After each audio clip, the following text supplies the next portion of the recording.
మెదక్ జిల్లా చేగుంట ఎస్ఐ బాలరాజు మండలం రైతులకు ప్రజలకు రోడ్డుపై ధాన్యం ఆరబోస్తే చర్యలు తీసుకుంటామని, ప్రమాదాలు జరగకుండా రైతులందరూ దీనికి సహకరించాలని కోరారు. మరియు రైతులు రాత్రి వేళల్లో ధాన్యం ఆరబోయడం వల్ల వాహనదారులు ఆ ధాన్యం కుప్పలను గ్రహించలేరు.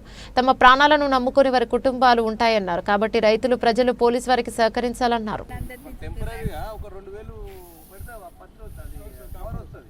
ఒక్కసారి కవర్ కొనుక్కున్నామంటే ప్రతిసారి దాన్ని వాడచ్చు. అందులో కూడా సబ్సిడీ ఉంది, కవర్ కూడా సబ్సిడీ ఉంది. పండుగ అయితే మంచిగా ఏం లేదు, పండుగ అయితే ఒక మాకిన పోయాలి పండుగ, దానికైతే పక్క ఇంటి దగ్గర నుంచి అప్పు తీసుకొస్తాను. ఈ అవసరం ఉండే చేయము. ఇప్పుడు ఈ బండి వస్తుంది, ఇంటి దగ్గర బండి వస్తుంది, ఆ బండి ఎట్లా వాళ్ళు తీసుకొస్తుంది. బండి వచ్చింది ఎంత ఉన్నా కూడా ప్రతికే పడుతుంది.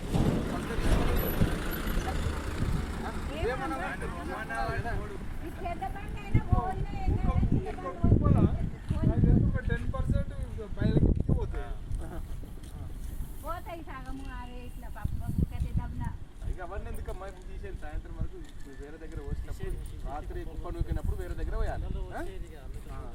సెంటర్లో పోతే